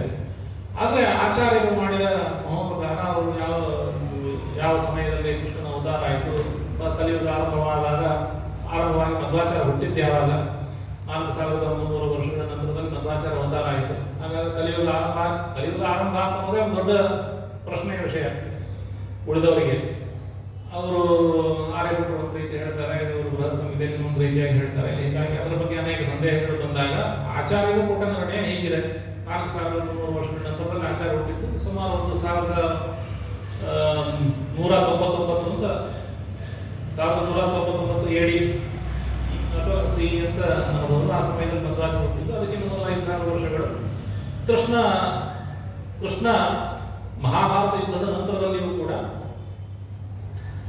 36 ವರ್ಷಗಳ ಕಾಲ ರಾಜಶಾಸನವನ್ನು ಮಾಡಿದರು. ಆ 36 ವರ್ಷಗಳ ತನಕ ಕಲಿಯ ಪ್ರಭಾವ ಆಗಲಿಲ್ಲ. ಯದ್ಯಪಿ ದುರ್ಯೋಧನ 16 ದಿವಸದಿಂದ ಕಲಿಯ ಆರಂಭ ಆಗಿತ್ತು. ಹಾಗಾದ್ರೆ ಅದಕ್ಕಿಂತ ನಾವು ಒಂದು ನೋಡಿದಾಗ ನಮಗೆ ಸಂಖ್ಯೆ ನಿಖರವಾಗಿ ಸಿಗ್ತಾ ಇದೆ. ಆಚಾರ್ಯರ ದೃಷ್ಟಿಯಿಂದ ನಾವು ನೋಡಿದಾಗ 5251 ಇವತ್ತಿಗೆ. ಕೃಷ್ಣನ ಸಮಯ 5251. ಕುಲಶೇಖರ ದಾಸ್ ಅಂತ ನಮ್ಮ ಮಿತ್ರರು ಇಸ್ಕಾನ್ನಲ್ಲಿದ್ದಾರೆ. ಅವರು ಕೇಳಿದ್ರು ಹೇಗೆ ಅಂತ ಇದ್ರ ಬಗ್ಗೆ. ಉತ್ತರ ಪ್ರದೇಶ ಸರ್ಕಾರ ಇವತ್ತಿಗೆ ಕೃಷ್ಣನ 5251ನೇ ಜನ್ಮಾಷ್ಟಮಿಯನ್ನು ಆಚರಣೆ ಮಾಡಬೇಕು ಅಂತಿದೆ. ಇದಕ್ಕೆ ಆಧಾರ ಏನು? ಆಧಾರ ತೆಗೆದು ನೋಡಿದ್ರೆ ಆಚಾರ್ಯ ಹೇಳಿದ್ದಕ್ಕೆ ಕೂಡ್ತಾ ಇದೆ. ಇದು ಆಚಾರ್ಯರ ನಿಖರತೆ. ಹೀಗಾಗಿ ನಾವು ಇತಿಹಾಸದ ಬಗ್ಗೆ ನಾವು ಗಮನವನ್ನು ಕೂಡ ನಾವು ಜಾಸ್ತಿ ವಹಿಸ್ಕೊಳ್ಬೇಕು. ಇಷ್ಟು ಹೇಳಿ ನಾನು ಕೆಲವು ಕೃಷ್ಣನ ವೈದಿಕತ್ವದ ಬಗ್ಗೆ ಒಂದೆರಡು ಮಾತುಗಳನ್ನು ಹೇಳಿ ನಾನು ಮುಗಿಸ್ತೀನಿ. ಈಗಾಗಲೇ ಸಮಯ ಜಾಸ್ತಿ ಆಯಿತು. ಪ್ರಧಾನವಾದ ಆಕ್ಷೇಪ, ಕೃಷ್ಣ ವೈದಿಕನಲ್ಲ, ವೇದೋಕ್ತನಾದ ಕೃಷ್ಣನಲ್ಲ, ಅವನು ಪುರಾಣಗಳ ಕಲ್ಪನೆ. ಇದು ದೊಡ್ಡದಾದಂತಹ ಒಂದು ಎಲ್ಲ ಕಡೆ ಕೇಳಿಕೊಳ್ಳತಕ್ಕಂತಹ ಸಂಗತಿ. ಇದಕ್ಕೇನು ಉತ್ತರ ಅಂತಂದ್ರೆ, ಉತ್ತರ ಒಂದು ಸಮಾಧಾನ ಏನು ಹೇಳ್ಬೋದು, ವೇದವ್ಯಾಸರು ಉಲ್ಲೇಖ ಇದೆಯಾ ವೇದಗಳಲ್ಲಿ? ವೇದವ್ಯಾಸರ ಉಲ್ಲೇಖ ಇದೆಯಾ? ಯಾಕಿಲ್ಲ ಅಂತಂದ್ರೆ, ವೇದವ್ಯಾಸರ ತಂದೆ ಪರಾಶರರು ಋಷಿಗಳು, ಮಂತ್ರದೃಷ್ಟಾರರು. ಋಗ್ವೇದದಲ್ಲಿ ಅವ್ರ ಮಂತ್ರ ಇದೆ, ಅಲ್ಲಿ ತನಕ ಏನು ಮಂತ್ರಗಳಿದೆ ಆ ಮಂತ್ರಗಳನ್ನು ವೇದವ್ಯಾಸ ದೇವರು ಅದನ್ನ ಕಂಪೈಲ್ ಮಾಡಿ ನಮಗೆ ಕೊಟ್ಟಿದ್ದಾರೆ. ವೇದವ್ಯಾಸ ದೇವರಿಗೆ ಪ್ರತಿಭಾತವಾದ ವೇದಗಳು ಅನೇಕ ಇರಬಹುದು, 100 ಅನಂತ ಇರಬಹುದು, ಆದ್ರೆ ಅದನ್ನು ಅವರು ಪರಿಗಣನೆ ಮಾಡಿಲ್ಲ. ತದನಂತರದಲ್ಲಿ ಕೃಷ್ಣನ ಅವತಾರ ಆಗಿತ್ತು. ಈಗ ಕೃಷ್ಣನ ಅವತಾರ ನೀವು ಅಲ್ಲಿ ಬಂದಿರತಕ್ಕಂತಹ ವೇದಗಳಲ್ಲಿ ಕೃಷ್ಣನ ಅವತಾರಗಳ ಬಗ್ಗೆ ನೀವು ಉಲ್ಲೇಖವನ್ನು ಹುಡುಕುವ ಅವಶ್ಯಕತೆ ಇಲ್ಲ. ರಾಮನ ಅವತಾರದ ಉಲ್ಲೇಖ ಇದೆಯಾ? ಅದಕ್ಕೆ ಇದೆ ಅಂತ ಅದ್ರ ಬಗ್ಗೆ ಬೇರೆ ಒಂದು ಉಪನ್ಯಾಸವನ್ನು ಮಾಡಿದ್ದೇನೆ. ಹೀಗಾಗಿ ಅದ್ರ ಬಗ್ಗೆ ಜಾಸ್ತಿ ಹೇಳಲಿಕ್ಕೆ ಹೋಗುವುದಿಲ್ಲ. ಮತ್ತು ರಾಮನ ಬಗ್ಗೆ ಉಲ್ಲೇಖ ಇರುವಂತ ಒಂದು ವೇದದ ಮಾತಿಗೆ ಜ್ಞಾಪಕ ಬಂದಿದೆ. ಇಲ್ಲ, ಇದ್ರ ಬಗ್ಗೆ ಒಂದು ವಿಸ್ತಾರವಾಗಿ ಹೋದ ವರ್ಷ ನಮ್ಮ ರಾಮಾಯಣ ಸೆಮಿನಾರ್ನಲ್ಲಿ ಒಂದು ಉಪನ್ಯಾಸವನ್ನು ಮಾಡಿದ್ದೇನೆ. ಅನೇಕ ಮಂದಿನೂ ಕೂಡ ಬರೆದಿದ್ದಾರೆ ಇದಕ್ಕೆ. ಕೃಷ್ಣನ ಬಗ್ಗೆ ಉಲ್ಲೇಖ ಇದೆಯಾ ಇಲ್ವಾ ಅಂತ ಒಂದು ಪ್ರಶ್ನೆ ಬಂದಾಗ ಅದಕ್ಕೆ ರಾಮದಾಪಿನಿ ಉಪನಿಷತ್ತು ಎಲ್ಲ ವೇದ ಅಲ್ಲ. ನೀವು ಹೊಸ ಒಂದು ಆಚಾರ ಉಲ್ಲೇಖ ಮಾಡಿದ್ದಾರ ರಾಮದಾಪಿನಿ ಉಪನಿಷತ್ತನ್ನ? ಆಚಾರ ಹತ್ಯೆ ಮಾಡಿರೋದು ಅಲ್ಲ, ಅನೇಕ ಮಾಡಿದ್ದಾರೆ ಆಚಾರ್ಯರು. ಉಲ್ಲೇಖ ಅಲ್ಲ, ರಾಮದಾಪಿನಿ ಉಪನಿಷತ್ತನ್ನ ಅಲ್ಲ, ಅದಿಲ್ಲದೇನು ಆಚಾರ ಉಲ್ಲೇಖ ಮಾಡದೇ ಇರೋ ಉಪನಿಷತ್ಗಳಿವೆ. ಕೃಷ್ಣ ಪಿಂಗಲಂ ಇತ್ಯಾದಿ ವಾಕ್ಯಗಳು. ಅದೇ ಸರಿ. ಕೃಷ್ಣ ಪಿಂಗಲಂ ಅಂತ ಒಂದು ಸಂಹಿತಾಪಿದ ಉಪನಿಷತ್ತಿನ ತಾಪನೀಯ ಶ್ರುತಿ. ಅಲ್ಲ 106 ಶ್ರುತಿಗಳನ್ನು ಆಚಾರ ಉಲ್ಲೇಖ ಮಾಡಿದ್ದಾರೆ. ಆದ್ರೆ ಕೆಲವು ಶ್ರುತಿಗಳನ್ನ ಆಚಾರ ಉಲ್ಲೇಖ ಮಾಡಿಲ್ಲ. ಅದು ನೀವು ಅರ್ವಾಚನ ಇರಬಹುದು, ಪ್ರಾಚೀನ ಇರಬಹುದು ಅಂತ ಊಹೆಯನ್ನು ನಿಮಗೆ ಬಿಡ್ತೇನೆ ನಾನು. ಅದ್ರ ಬಗ್ಗೆ ನಾನು ಹೇಳಬಾರದು. ಇರಬಹುದು, ಪ್ರಾಚೀನ ಇರಬಹುದು, ಇಲ್ಲೇನೂ ಇರಬಹುದು. ನಾವು ವೇದವಾಕ್ಯಗಳನ್ನು ನಾವು ನೋಡಿದ್ರೆ ನಮಗೆ ಹರಿವಂಶದ ಒಂದು ವಚನ, ಅದು ಕೇಶಿಯ ಸಂಹಾರ ಮಂತ್ರದಲ್ಲಿ ನಾರದರು ಹೇಳ್ತಕ್ಕಂಥ ವಾಕ್ಯ. ಏಷಮೇ ಕೃಷ್ಣ ಸಂದೇಶ ಶ್ರುತಿಭಿ ಖ್ಯಾತಿ ನಿಶ್ಚಿತಿ ದೇವತಾನಾಂ ದಿವ್ಯಸ್ಥಾನಾಂ ಜಗದಶ್ಚ ಜಗತ್ಪತೆ ಅಂತ ಒಂದು ವಾಕ್ಯ. ಏಷಮೇ ಕೃಷ್ಣ ಸಂದೇಶ, ನಾರದರ ಸಂದೇಶವನ್ನು ಕೊಟ್ಟು ಇದು ಶ್ರುತಿಭಿ ಖ್ಯಾತಿ ನಿಶ್ಚಿತಿ, ಶ್ರುತಿಗಳಿಂದ ಇದು ಪ್ರಸಿದ್ಧವಾಗುತ್ತೆ ಅಂತ ಹೇಳಿದ್ದಾರೆ. ಅಂಥ ಹರಿವಂಶವನ್ನು ನಾವು ಅದನ್ನು ನೋಡಿದಾಗ ಹರಿವಂಶದಲ್ಲಿ ಇನ್ನೂ ಅನೇಕ ಸೂಕ್ಷ್ಮವಾದ ವಿಷಯಗಳಿದೆ, ವೇದೋಕ್ತವಾದ ಸ್ತುತಿಗಳು ಕೂಡ ಇದೆ. ಅದರಲ್ಲಿ ಇಲ್ಲಿ ಶ್ರುತಿಭಿ ಖ್ಯಾತಿವೇಶನಿ ಅಂತ ಹೇಳಿದ್ದು ಯಾವ ಶ್ರುತಿ ಅಂತ ಒಂದು ಶ್ರುತಿಯನ್ನ ವ್ಯಾಖ್ಯಾನಕಾರರು ಉಲ್ಲೇಖ ಮಾಡಿದ್ದಾರೆ. ಇದನ್ನು ನೀವು ನಂಬಬಹುದು, ನಂಬದೇನೆ ಇರಬಹುದು, ನಂಬಲಿಕ್ಕೆ ಕಾರಣಗಳಿವೆ ನನ್ನ ಪ್ರಕಾರ. ಅಹಶ್ಚ ಕೃಷ್ಣ ಮಹರರ್ಜುನಂಚ ವಿವರ್ತೇತೆ ರಜಸಿ ವೇದ್ಯಾಭಿ ವೈಶ್ವಾನರೋ ಜಾಯಮಾನೋ ನ ರಾಜ ಅವಾರ್ತಿನ ಜ್ಯೋತಿಷ ಅಗ್ನಿಸ್ತಮಾಂಸಿ. ಇದು 6ನೇ ಮಂಡಲದ 9ನೇ ಸೂಕ್ತದ 9ನೇ ಶ್ಲೋಕ, 1ನೇ ಮಂತ್ರ. ಅಹಶ್ಚ ಕೃಷ್ಣ ಕೃಷ್ಣಂ ಅಹರ ಅರ್ಜುನಂಚ. ನೋಡಿ ಇದರಲ್ಲಿ ಏನಂದ್ರೆ ವೇದಗಳಲ್ಲಿ ಸ್ವಲ್ಪ ವ್ಯತ್ಯಾಸ ಮಾಡಿ ಹೇಳಿದ್ರೆ, ಯಾಕೆಂತಂದ್ರೆ ಯಾಕೆ ವೇದಗಳಲ್ಲಿ ಸ್ಪಷ್ಟವಾಗಿ ಹೇಳಿಲ್ಲ ಅನ್ನೋದು ಇದೊಂದು ದೊಡ್ಡ ಸಂಗತಿ ಇದೆ. ಈ ಮಹಾಭಾರತ ಕಥೆ ಭಾರಿ ದೊಡ್ಡ ಮುಖ್ಯವಾದ ಕಥೆ ಅಲ್ಲ, ಹಾಗಾದ್ರೆ ಯಾಕೆ ಇಡೀ ಮಹಾಭಾರತದಲ್ಲಿ ಕಥೆ ಯಾಕೆ ಹೇಳಿಲ್ಲ? ರಾಮಾಯಣ ಕಥೆ ಬಹಳ ಮುಖ್ಯ ಅಲ್ಲ, ಯಾಕೆ ಹೇಳಿಲ್ಲ? ಯಾಕೆ ಹೇಳಿಲ್ಲ ಅಂತಂದ್ರೆ ಪರೋಕ್ಷ ಪ್ರಿಯಾಯಿ ವೇದ ಪ್ರತ್ಯಕ್ಷ ವಿಷಯ, ಪ್ರತ್ಯಕ್ಷವಾಗಿ ಅವರು ಕೂಡ ಹೇಳೋದಿಲ್ಲ. ಹೀಗಾಗಿ ಅದನ್ನು ಇಟ್ಟುಕೊಳ್ಳಿ ಸಮಾಧಾನ ಅದನ್ನು ಪರಿವರ್ತನೆ ಮಾಡಿ ಹೇಳ್ತಾ ಇದ್ದೀನಿ ನಾನು, ತಪ್ಪು ಹೇಳ್ತಾ ಇಲ್ಲ. ಅಲ್ಲ, ಪರಿವರ್ತನೆ ಮಾಡಿ ಹೇಳ್ತಾ ಇದ್ದೀನಿ. ನಿಮಗೆ ಅಲ್ಲ ಅಲ್ಲಿ ಸ್ವಾರಸ್ಯ ಏನಿದೆ ಅಂತಂದ್ರೆ ಪರೋಕ್ಷ ಪ್ರಿಯಾಯೋಹಿ ದೇವ ಅಂತಿದೆ ಅಲ್ಲ, ಇದನ್ನು ಸ್ಪಷ್ಟವಾಗಿ ಹೇಳ್ತಾ ಇದ್ರಲ್ಲ ನೀವು. ಹಂಗಲ್ಲ, ವೇದಗಳಲ್ಲಿ ಸ್ಪಷ್ಟವಾಗಿ ಹೇಳೋದಿಲ್ಲ ಅನ್ನೋದನ್ನ ಪರೋಕ್ಷ ಪ್ರಿಯಾಯೋಹಿ ದೇವ ಸ್ಪಷ್ಟವಾಗಿ ಹೇಳಬಾರ್ದು. ಅದಕ್ಕೆ ಉಲ್ಟಾ ಇದ್ದದನ್ನ ವೇದ ಅಂತ ದೇವ ಅಂತ ಹೇಳಿದ್ದಾರೆ. ದೇವ ಅಂತ ಇಟ್ಕೊಳ್ಬಹುದು, ಅದ್ರ ಬಗ್ಗೆ ನನಗೇನು ಗೊತ್ತಿಲ್ಲ. ಅದು ಇದ್ದೇ ಇದೆ, ಅದು ಇದೆ. ಹೀಗಾಗಿ ಎಲ್ಲವೂ ಕೂಡ ನಿಮ್ಗೆ ಇಡೀ ಋಗ್ವೇದದಲ್ಲಿ ಎಲ್ಲವೂ ಕೂಡ ಸ್ಪಷ್ಟವೇ, ಯಾವುದು ಕೂಡ ಸ್ಪಷ್ಟವಾಗಿಲ್ಲ. ವಿಚಾರ ಮಾಡಿದ್ರೆ ಸ್ಪಷ್ಟ. ಅಗ್ನಿವೀಣೆ ಪುರೋಹಿತ ಅಂತ ಹೋದ್ರೆ ನಿಮ್ಗೆ ಎದುರುಗಡೆ ಕಾಣತಕ್ಕಂಥ ರತ್ನಧಾತವನ್ನು ದುಡ್ಡು ಕೊಡ್ತಕ್ಕಂಥ ಅಗ್ನಿ ಕಾಣಿಸ್ಬೋದು. ವಿಚಾರ ಮಾಡಿದ್ರೆ ಅಗ್ನಿ ಹೆಂಗೆ ದುಡ್ಡು ಕೊಡ್ಲಿಕ್ಕೆ ಸಾಧ್ಯ, ಅಲ್ಲಿ ಸುಖವನ್ನು ಕೊಡ್ತಕ್ಕಂಥ ಪರಮಾತ್ಮ ಕಾಣಿಸ್ಬೋದು. ಋಗ್ವೇದದ ಪ್ರತಿಯೊಂದು ಮಂತ್ರದಲ್ಲೂ ಕೂಡ ನಿಮಗೆ ಒಂದು ಕಣ್ಣಿಗೆ ಕಾಣಿಸ್ತಾ ಇರತಕ್ಕಂಥ ಸಂಗತಿಗಳಿದೆ. ಅದು ವಿಚಾರ ಮಾಡಿದಾಗ ಗೊತ್ತಲ್ಲ. ಅಷ್ಟು ವಿಚಾರ ಮಾಡಿದ್ರೆ ನೀವು ಆಪಾದ ಪ್ರತಿಭಾ ವ್ಯಾಖ್ಯಾನ ಮಾಡ್ತೇವೆ ಅಂತಂದ್ರೆ ನಮ್ಮ ವಿರೋಧ ಇಲ್ಲ. ಆದರೆ ನಿಮಗೆ ವೇದಗಳಿಗೆ ನೀವು ಏನು ಉಪಚಾರ ಮಾಡೋಕ್ಕಾಗಲಿಲ್ಲ, ಉಪಚಾರ ಮಾಡೋಕ್ಕಾಗುತ್ತೆ ಅಷ್ಟೇ. ಇದು ಸ್ಪಷ್ಟವಾಗಿ ಅದನ್ನ ವ್ಯಾಖ್ಯಾನ ಕಾರ್ಯದಲ್ಲಿ ನಾವು ತೊಡಗಿದ್ದೇವೆ. ಅದನ್ನ ಅನೇಕ ಬಾರಿ ಉಪನ್ಯಾಸವನ್ನು ಕೂಡ ಮಾಡಿದ್ದೇನೆ. ಏನಂತ ಇಲ್ಲಿ ಅಹಶ್ಚ ಕೃಷ್ಣ ಮಹರ ಅರ್ಜುನಂಚ, ಕೃಷ್ಣ ಅಂತ ಅನ್ಬೇಕಲ್ವ, ಅರ್ಜುನ ಅಂತ ಅನ್ಬೇಕಲ್ವ. ಅಹಶ್ಚ ಕೃಷ್ಣ ಮಹರ ಅರ್ಜುನಂಚ, ಕೃಷ್ಣ ಅಹಸ್ಸು ಅರ್ಜುನ ಅಹಸ್ಸು ಅಂತ ರೀತಿಯಲ್ಲಿ ನಪುಂಸಕಲಿಂಗದ ಪ್ರಯೋಗ. ಅದು ಕೂಡ ಪರೋಕ್ಷ ಪ್ರಿಯ ಅಂತ ಕೂಡ ವೇದಗಳಲ್ಲಿ ಎಲ್ಲ ರೀತಿಯ ವ್ಯತ್ಯಯಗಳು ಕೂಡ ಇದೆ ಅಂತ ಕೂಡ ಇಟ್ಕೊಳ್ಳಿ. ಹೀಗಾಗಿ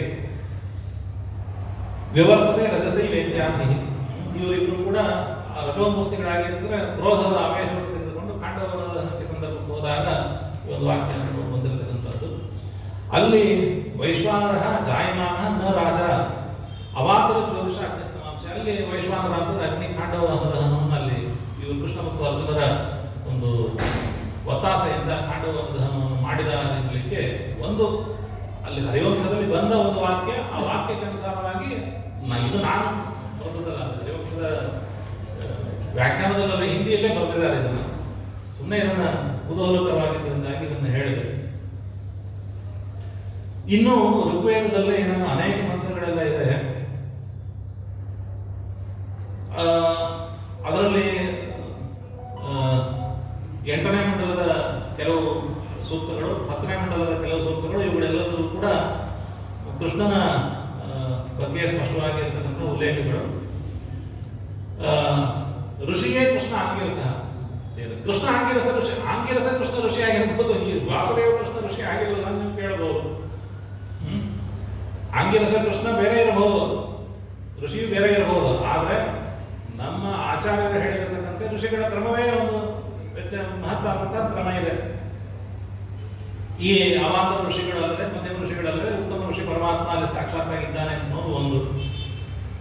ಆಂಗಿರಸ ಕೃಷ್ಣ ಅಂತ ಅನ್ನೋದು ಅದು ಕೃಷ್ಣನಿಗೆ ಇರಬಹುದು. ಯಾಕೆಂದ್ರೆ ನೀವು ಆಂಗಿರಸ ಕೃಷ್ಣನ ಬಗ್ಗೆ ಯಾವ ಪುರಾಣಗಳಲ್ಲಿ ಯಾವ ಒಂದು ಬೃಹತ್ ದೇವತೆಗಳಲ್ಲಿ ಸ್ಪಷ್ಟವಾದ ಉಲ್ಲೇಖ ಇಲ್ಲ.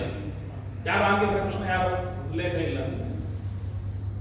ಋಷಿಗಳ ಬಗ್ಗೆ ನಮ್ಗೆ ಎಷ್ಟು ಅಜ್ಞಾನ ಇದೆ ಅಂದ್ರೆ ಪುರಾಣಗಳನ್ನು ಬಿಟ್ಟು ನಮಗೆ ಋಷಿಗಳ ಬಗ್ಗೆ ನಮ್ಗೆ ಯಾವ ಜ್ಞಾನ ಕೂಡ ಆಗಲಿಕ್ಕೆ ಸಾಧ್ಯ ಇಲ್ಲ. ಆದರೆ ಅಜ್ಞಾನವೇ ಆಗೋದು, ವಿಪರೀತ ಜ್ಞಾನವೇ ಆಗೋದು. ಆಚಾರ್ಯರು ಅನೇಕ ದೃಷ್ಟಾಂತಗಳನ್ನು ಇದಕ್ಕೆ ತೋರಿಸಿಕೊಟ್ಟಿದ್ದಾರೆ.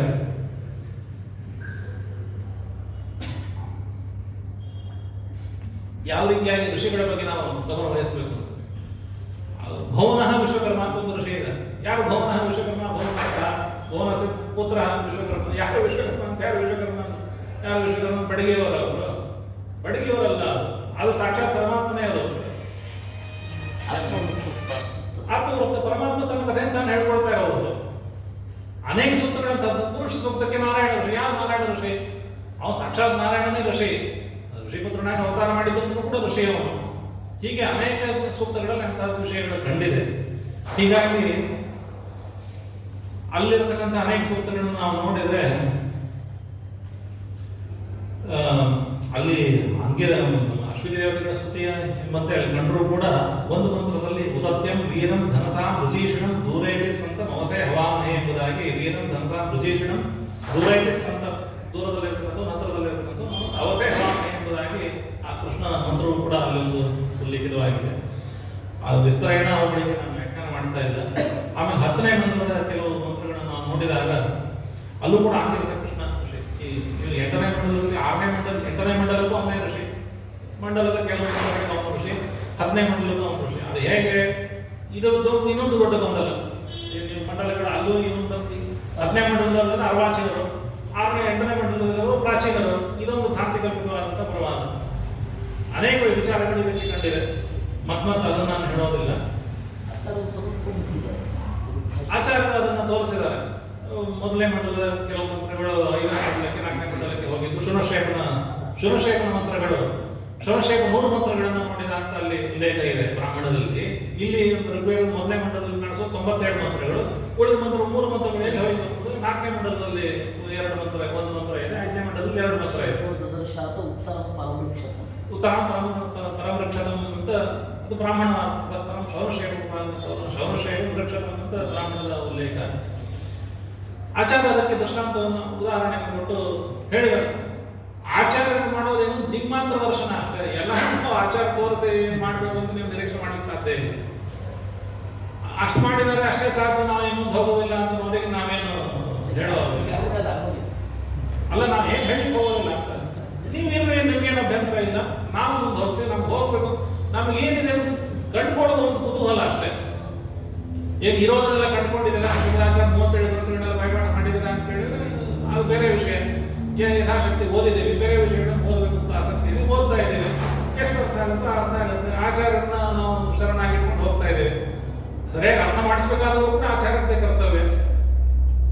ಆಗಲಿಲ್ಲ ಅಂತ ನಮ್ಮ ಜ್ಞಾನಕ್ಕೆ ಕೆಲವು ಪ್ರಮಾದಗಳು ಆಗಬಹುದು ಅಂತ ಸಮಾಧಾನ ಪಡ್ಕೊಂಡು ಮುಂದೆ ಹೋಗೋಣ. ಇದು ಈ ಮಂತ್ರ ಆಂಗಿರಸ ಕೃಷ್ಣನ 10ನೇ ಮಂಡಲದ ಮಂತ್ರ. ದೋಹೇನ ಕಾಮ್ ಉಪಶಿಕ್ಷ ಅಥ ಸಖಾಯ ಪ್ರಬೋಧೆ ಜರಿತರ್ ಜಾರಮಿತ್ರ. ಇಂದ್ರನ ಒಂದು ಗೋವರ್ಧನದ ಪ್ರಸಂಗದಲ್ಲಿ ಈ ಮಂತ್ರಗಳನ್ನು ನಾವು ಅನುಸಂಧಾನ ಮಾಡ್ಕೊಳ್ಬಹುದು. ಮಂತ್ರಗಳ ಸ್ಪಷ್ಟಾರ್ಥಗಳನ್ನು ದೋಹೇನ ಕಾಮ್ ಉಪಶಿಕ್ಷ ಸಖಾಯ ಪ್ರಬೋಧೆ. ಅಸಖಾಯ ಅಂತಂದ್ರೆ ಇಂದ್ರನಿಗೆ ಸರಿಯಾಗಿ ನೀವು ಉಪದೇಶ ಮಾಡಿ ಅವನು ಇಂಥವೆಲ್ಲ ಕೆಟ್ಟ ಕೆಲಸ ಮಾಡ್ತಾ ಇದ್ದಾನೆ ಅನ್ನೋ ರೀತಿಯಲ್ಲಿ ಇದನ್ನು ಅನುಸಂಧಾನ ಮಾಡಿಕೊಳ್ಳಬಹುದು. ಅಂತಹ ಅನೇಕ ಮಂತ್ರಗಳು ಇದರಲ್ಲಿ ನಮಗೆ ಯೋ ದೇವಕಾಮ ನಧನಾವನಂತಿ ಸಮಿತ್ತಂ ರಾಯಾಸಂಗತಿ ಸ್ವಧಾನಾದಿತ್ಯಾದಿಗಳು ಕೂಡ ಇಂದ್ರನಿಗೆ ಸಂಬಂಧಪಟ್ಟಂತೆ ಕೃಷ್ಣ ಆಡ್ತಕ್ಕಂಥ ಮಾತುಗಳನ್ನು ಕೂಡ ನಾವು ಅನುಸಂಧಾನ ಮಾಡಿಕೊಳ್ಬಹುದು. ಗಿರೀನ್ ರಜ್ರಾನ್ ರೇಷಮಾನ ಅಧಾರಯತ್ ಜೌಹು ಬಂಧದ ಅಂತರಿಕ್ಷಾಣಿ ಗೋಪಯತ್ ಗೋವರ್ಧನ ಉದ್ಧಾರ ಪ್ರಸಂಗದಲ್ಲಿ ಅಂತಹ ಒಂದು ಮಹತ್ತಾದಂತಹ ಪ್ರಸಂಗ. ಅಂತಹ ಒಂದು ಪ್ರಸಂಗದಲ್ಲಿ ಅವನು ಇಂದ್ರನಿಗೆ ಉಪದೇಶವನ್ನು ಮಾಡಿ ಅವನು ಬಿಡಿಸಿದ್ದು ಇತ್ಯಾದಿಗಳನ್ನು ಹೀಗೆ ಪ್ರತಿಯೊಂದು ವೇದ ಮಂತ್ರವನ್ನು ನಾವು ನೋಡಿದಾಗ ನಮಗೆ ಅದರ ಒಂದು ಅರ್ಥ ವಿಸ್ತಾರ, ಅದರ ಒಂದು ಪ್ರಸಂಗವನ್ನು ನಾವು ನೋಡ್ಕೊಳ್ಳಬಹುದು. ಅದನ್ನು ಬಿಟ್ಟು ಶ್ರೀಮದಾಚಾರ್ಯರು ಸ್ಪಷ್ಟವಾಗಿ ಕೃಷ್ಣನ ವಿಷಯದಲ್ಲಿ ಉಲ್ಲೇಖ ಮಾಡಿದ ಕೆಲವು ಮಂತ್ರಗಳನ್ನು ನಾನು ಹೇಳ್ತೇನೆ. ತಸ್ಯ ಹೈತಸ್ಯ ಪರಮಸ್ಯ ನಾರಾಯಣಸ್ಯ ಚತ್ವಾರಿ ರೂಪಾಣಿ ಶುಕ್ಲಂ ರಕ್ತಂ ರೌಪ್ಮಂ ಕೃಷ್ಣಂ. ಪರಮಾತ್ಮ 4 ರೂಪಗಳ ಬಗ್ಗೆ ಉಲ್ಲೇಖ ರೂಪೋಪನ್ಯಾಸಾಚ ಸೂತ್ರದಲ್ಲಿ. ಆ ಕೃಷ್ಣ ರೂಪ ಯಾವುದಿದೆ ಅದು ಕೃಷ್ಣನ ರೂಪ. ಅದು 4 ಯುಗಗಳಿಗೂ ಕೂಡ ನಾವು ಇಟ್ಕೊಂಡು ಹೋಗ್ಬೋದು. ಇದು ಕೃಷ್ಣನ ಅವತಾರ ಪರವಾಗಿ ಕೂಡ ಇಟ್ಕೊಳ್ಬೋದು. ಇಲ್ಲಿ ಸ್ಪಷ್ಟವಾಗಿಲ್ಲ. ಅನುಜ್ಞಾಪನೆ ಹಾಲೋದಯ ಸಂಬಂಧ 48ನೇ 3ನೇ ಪಾದದ 2ನೇ ಅಧ್ಯಾಯ 3ನೇ ಪಾದ. ವಾಸುದೇವ ಸಂಕರ್ಷಣ ಪ್ರದ್ಯುಮ್ನ ಅನಿರುದ್ಧ ಅಹಂ ಮತ್ಸ್ಯ ಕೂರ್ಮಃ ವರಾಹಃ ನಾರಸಿಂಹಃ ವಾಮನಃ ರಾಮೋ ರಾಮಃ ಕೃಷ್ಣ ಬುದ್ಧ ಕಲ್ಕಿ ಅಹಂ ಶತಧ ಅಹಂ ಸಹಸ್ರದ ಅಹಂ ಅಮಿತ ಅಹಂ ಅನಂತ. ಇಲ್ಲಿ ಸ್ಪಷ್ಟವಾಗಿ ದಶಾವತಾರಗಳ ಉಲ್ಲೇಖ, ಚತುರ್ವೇದ ಶ್ರೇಯ ವಾಕ್ಯ ಸ್ಪಷ್ಟವಾಗಿ ಉಲ್ಲೇಖ ಬಂದಿರತಕ್ಕಂಥದ್ದು. ಅದರ ಮುಂದಿನ ಸೂತ್ರದಲ್ಲೂ ಕೂಡ ತಸ್ಯ ಪರಮಸ್ಯ ತ್ರೀಣಿ ರೂಪಾಣಿ ಕೃಷ್ಣೋ ರಾಮ ಕಪಿಲ ಇತಿ. 3 ಕೃಷ್ಣ ರಾಮ ಕಪಿಲ ಎಂಬುದಾಗಿ ಪ್ರಧಾನವಾದ 3 ಜ್ಞಾನಪ್ರದಾಯಕವಾದಂತಹ ರೂಪಗಳನ್ನ ಇಲ್ಲಿ ಉಲ್ಲೇಖ ಮಾಡಿರ್ತಕ್ಕಂಥದ್ದು. ತಾಯವ ಎಂದರೆ ಸರ್ವಾಣಿ ರೂಪಾಣಿ ಸರ್ವಾಣಿ ಅಸಂಹಿತಾನಿ ಅನಂತಾನಿ ಸರ್ವಾಣಿ ಅಸಂಹಿತಾನಿ. ಇದು ಕೃಷ್ಣನ ಬಗ್ಗೆ ಆಚಾರ್ಯ ಕೊಟ್ಟಿರ್ತಕ್ಕಂಥ 3 ಉಲ್ಲೇಖಗಳು. ಕೃಷ್ಣ ಸಂಹಿತಾ ಎಂಬ ಗ್ರಂಥದ ಒಂದು ಉಲ್ಲೇಖವೂ ಕೂಡ ಬಂದಿದೆ. ಅದು ಕೃಷ್ಣ ಸಂಹಿತಾ ವಿಷ್ಣು ಸಹಸ್ರನಾಮವು ಇದರಲ್ಲಿ ವ್ಯಾಖ್ಯಾನ ಸಹಸ್ರದ ಶತಧ ಇತ್ಯಾದಿ ಈ ಹೆಸರು ಇರೋದ್ರಿಂದನೇ ಅನೇಕ ಪರಮಾತ್ಮ ಅನೇಕ ಅನಂತ ರೂಪಗಳಿರೋದ್ರಿಂದಾಗಿ ದಶರೂಪಗಳು ಶತರೂಪಗಳು ಸಹಸ್ರ ರೂಪಗಳು ಅನಂತ ರೂಪಗಳಿರೋದ್ರಿಂದನೇ ಅಚಿತಾನಂತ ರೂಪಗಳು ಕೂಡ ನಮ್ಮ ಸಂಪ್ರದಾಯದಲ್ಲೂ ಕೂಡ ಬಂದಿದೆ. ಅದರಿಂದ ವಿಷ್ಣು ಸಹಸ್ರನಾಮದಲ್ಲೂ ಕೂಡ ಅಂತಹ ಒಂದು ವಿಶೇಷವಾದ ಉಲ್ಲೇಖ ಕಂಡು ಬಂದಿರತಕ್ಕಂಥದ್ದು. ಬೇರೆ ಉಪನಿಷತ್ನಲ್ಲಿ ಏನು ದೇವಕಿ ಪುತ್ರ ಕೃಷ್ಣ ಅಂತಿದೆ, ಅವನು ಬೇರೆ ಕೃಷ್ಣ ಅಂತ ಶ್ರೀಮದಾಚಾರ್ಯರು ಅದನ್ನು ಉಪನಿಷತ್ನಲ್ಲಿ ತಥೈತದ್ ಘೋರ ಆಂಗಿರಸಃ ಕೃಷ್ಣಾಯ ದೇವಕಿ ಪುತ್ರಾಯ ಉಕ್ತ್ವಾ ಉವಾಚ ಅಪಿಪಾಸೇವ ಸತುಭೂವ ಅಂತ ವಾಕ್ಯ. ದೇವಕಿ ಪುತ್ರ ಕೃಷ್ಣ ಅಂತ ದೇವಕಿ ಮಗನೇ ಅಲ್ವಾ, ಇವನು ದೇವಕಿ ಮಗ ಅವನು ದೇವಕಿ ಮಗ, ಇವನೇ ಕೃಷ್ಣ ಇರಬಹುದು. ಘೋರನಿಂದ ಇವನು ಉಪದೇಶವನ್ನು ಪಡ್ಕೊಂಡು ನಾಲ್ಕು ಬರಬಾರ್ದು ಅಂತ ಆಚಾರ್ಯರು ಸ್ಪಷ್ಟವಾಗಿ ಅದನ್ನು ಉಲ್ಲೇಖ ಮಾಡಿ ಮಹಿದಾಸನಾನ್ಯ ಕೃಷ್ಣಶ್ಚ ಅನ್ಯೇವ ಮಹಿದಾಸಸ್ತೈತ್ರಯ್ಯ ಕೃಷ್ಣೋನ್ಯೋ ದೇವಕಿ ಸುತಃ ಕಪಿಲಶ್ಚ ತೃತೀಯೋನ್ಯ. ಸ್ಪಷ್ಟವಾಗಿ ಅವರು ಈ 3 ಮಂದಿ ನಾವು ಡೂಪ್ಲಿಕೇಟ್ ಏನು ಮಾಧುಸ್ವಸ್ಯ ನಾಮೈಕ್ಯಂ ವಿಷ್ಣುನಾಸ್ಯಾಣಿತಿ ವಿಭವ್.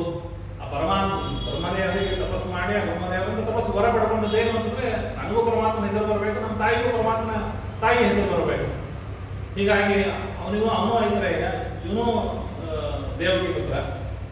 ತಾಯಿ ಹೆಸರು ಒಂದೇ, ಮಗನ ಹೆಸರು ಒಂದೇ.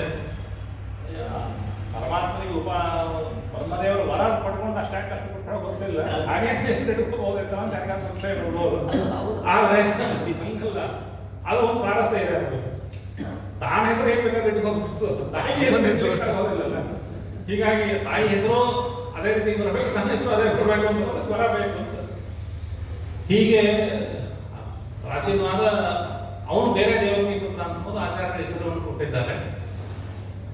ಪಾಣಿನ್ಯಾದಿ ಗ್ರಂಥಗಳಲ್ಲಿ ಕೃಷ್ಣನ ಉಲ್ಲೇಖ ಇರುವುದಂತೂ ಸ್ಪಷ್ಟವಾಗಿ ಮಹಾಭಾಷ್ಯದಲ್ಲೂ ಕೂಡ ವಾಸುದೇವನ ಸೂತ್ರದಲ್ಲಿ ವಾಸುದೇವನ ಭಕ್ತರು ಅರ್ಜುನನ ಭಕ್ತರು ಅನ್ನೋ ಅರ್ಥದಲ್ಲಿ, ಅದರಂತೆ ಮಹಾಭಾಷ್ಯದಲ್ಲೂ ಕೂಡ ಅವರು ಸನ್ನಿವೇಶ ತತ್ರ ಭವತಃ ನೇಯಂ ಕ್ಷತ್ರಿಯಸ್ಯ ಆಜ್ಞೆ. ವಾಸುದೇವನ ರೂಪ ಹಾಕಬೇಕಾದ್ರೆ ವಾಸುದೇವಾರ್ಜುನಾಭ್ಯಾಂ ಸೂತ್ರವನ್ನು ಯಾಕೆ ಮಾಡಿದ್ರು? ಅದು ಕ್ಷತ್ರಿಯಾಭ್ಯಾಂ ಅಂತ ಅಲ್ಲಿಂದಲೇ ಬರ್ಬೋದಿತ್ತಲ್ಲ ಅಂತಂದ್ರೆ ಇದು ಬರೀ ಕ್ಷತ್ರಿಯ ಸಂಜ್ಞೆ ಅಲ್ಲ, ಇದು ಭಗವಂತನ ಸಂಜ್ಞೆ ಅಂತ ಹೇಳಿ ಅದಕ್ಕೆ ಒಂದು ವಿಶೇಷವನ್ನು ತೋರಿಸಿದ್ದಾರೆ. ಹೀಗೆ ಐತಿಹಾಸಿಕವಾದಂತಹ ಅನೇಕ ಸಂಗತಿಗಳನ್ನು ನಾವು ವಿಚಾರ ಮಾಡಿ ಇದು ಕೃಷ್ಣೋ ಯಜ್ಞ ವಿದ್ಯತೆ ವೀತಮೋಹ ಮಹಾಭಾರತದಲ್ಲಿ ಇದ್ದೇ ಇದೆ. ನೀವು ಮಹಾಭಾರತ ಅಂತ ನಂತರ ಕಾಲಿಕ ಅಂತ ನೀವು ಗಲಾಟೆ ಮಾಡಬಹುದು, ಶ್ರುತಿವಚನ ಅಲ್ಲ. ಹೀಗೆ ಒಂದೊಂದು ವಿಷಯಗಳ ಬಗ್ಗೆ ಕೂಡ ನಾವು ಸೂಕ್ಷ್ಮವಾಗಿ ನಮ್ಮ ದೃಷ್ಟಿಯನ್ನು ಇಟ್ಟು ಪ್ರಾಚೀನವಾದ ಇತಿಹಾಸವನ್ನು ಹುಡುಕ್ಲಿಕ್ಕೆ ನಾವು ಪ್ರಯತ್ನ ಪಡಬೇಕು. ತನ್ಮೂಲಕವಾಗಿ ನಾವು ಈ ಉತ್ತರವನ್ನು ಕೊಡ್ಲಿಕ್ಕೆ ಸಾಧ್ಯ ಇಲ್ಲ. ನಾವು ನಮ್ಮ ಸ್ವಾಮಿಗಳು ಒಂದು ಮಾತು ಹೇಳ್ತಿದ್ರು, ನೀವು ಇದ್ರು ಒಂದು ಪಾಂಡುರಂಗಾಚಾರ್ಯರ ಮಹಾಭಾರತದ ಬಗ್ಗೆ ವಿಮರ್ಶೆ ನಡೆದಾಗ, ಮಹಾಭಾರತದ ಯುದ್ಧ ನಡೆದಾಗ, ಆ ಮಹಾಭಾರತದ ಕೃಷ್ಣನ ಮೊಮ್ಮಗನ ಅನಿರುದ್ಧನ ಮದುವೆ ನಡೆದಾಗ ಇವರು ಯಾವ್ದಾದ್ರು ಅಲ್ಲಿ ಹೋಗಿ ಅವರದ್ದು ರಾಮಾಯಣದ ಕಥೆಯನ್ನು ಅಭಿನಯಿಸಿದರು ಅಂತ ಬಾಣನ ಇದಕ್ಕೆ ಹೋಗಿ ಅಭಿನಯಿಸಿದರು. ಆಗಿನ ಕಾಲದ ವೃದ್ಧರು, ಅಲ್ಲಿದ್ದಂಥ ವೃದ್ಧರು ಹಳೆಯ ಕಥೆಯನ್ನು ಮತ್ತೆ ನೆನಪಿಸ್ಕೊಂಡ್ರು ಅಂತ, ಹಳೆಯ ಕಥೆಯನ್ನು ನೋಡಿದ ವೃದ್ಧರು ನೆನಪಿಸ್ಕೊಂಡ್ರು ಅಂತ ಅಲ್ಲಿ ಉಲ್ಲೇಖ ಬರುತ್ತೆ. ಹಾಗಾದ್ರೆ ಹಳೆಯ ಕಥೆ ನೋಡಿದವರು ಅಂತಂದ್ರೆ ನಾವು 1000 ವರ್ಷ 2000 ವರ್ಷ ಅವರು ಬದುಕಿದ್ದಾರೆ ಅಂತ ಅಂದ್ಕೊಂಡ್ರು ಕೂಡ ಮಹಾಭಾರತ ಕಾಲಕ್ಕೆ 2000 ವರ್ಷ ಅಷ್ಟೇ ಪ್ರಾಚೀನ ರಾಮಾಯಣ ಅಂತಂದ್ರೆ ಆಗಲ್ಲ, ಅದ್ರ ಬಗ್ಗೆ ತುಂಬಾ ಜಾಸ್ತಿ ತಲೆ ಕೆಡಿಸ್ಕೋಬೇಡಿ ಅನ್ನೋದನ್ನ ಅವರು ಸ್ವಾಮಿಗಳು ಹೇಳ್ತಿದ್ರು. ತಲೆ ಕೆಡಿಸ್ಕೋಬೇಡಿ ಅಂತ ಹೇಳ್ತಿದ್ರು. ಇದು ನಮ್ಮ ಇತಿಹಾಸ ಪ್ರಾಚೀನ ಉಳಿದವರ ಇತಿಹಾಸದಂತೆ ಅಲ್ಲ, ವಿಷಯ ಮುಖ್ಯ ಅಂತ ಒಂದು ಸ್ವಾಮಿಗಳ ಒಂದು ಅಭಿಪ್ರಾಯವನ್ನು ಸ್ಪಷ್ಟವಾಗಿ ಹೇಳಿದ್ರು. ಆದರೆ ನಮಗೇನು ಅಂತಂದ್ರೆ ಆಧುನಿಕರ ಪ್ರಭಾವ ತುಂಬಾ ಜಾಸ್ತಿ ಆಗಿರೋದ್ರಿಂದಾಗಿ ನಾವು ಮಾಡ್ಕೊಳ್ಬೇಕು ಅಂತ ಅನ್ನೋದು ನಮ್ಮ ಅಭಿಪ್ರಾಯ ಅಷ್ಟೇ. ಇಲ್ಲದೇ ಇದ್ರೆ ಏನಾಗುತ್ತೆ, ನಿಮ್ಮ ಮಕ್ಕಳು ಮೊಮ್ಮಕ್ಕಳೇ ನೀವು ಹೇಳಿದ್ದೆಲ್ಲ ಬೋಗಸ್ ಅಂತ ಹೇಳಿ ಬೇರೆ ಕಡೆ ಓಡಿ ಹೋಗ್ತಾರೆ ಅಷ್ಟೇ. ಆದ್ರಿಂದಾಗಿ ನಾವು ಇತಿಹಾಸದ ಬಗ್ಗೆ ನಮ್ಮ ಪ್ರಜ್ಞೆ ತುಂಬಾ ಜಾಗರೂಕವಾಗಿ ಇರಬೇಕು ಅಂತ ಹೇಳಿ ಸ್ವಲ್ಪ ಸಮಯ ವಿಳಂಬ ಆಗಿದೆ, ಕ್ಷಮಿಸಬೇಕು. ಇನ್ನು ಪ್ರಶ್ನೋತ್ತರಗಳಿಗೆ ಅವಕಾಶ ಇದೆ. ಎಲ್ರಿಗೂ ಕೂಡ ನಮಸ್ಕಾರ. ಶ್ರೀಪಾದಗಳ ವಚನ ಸಂವಿಧಾನದಲ್ಲಿ ಮಾತನಾಡೋಣ.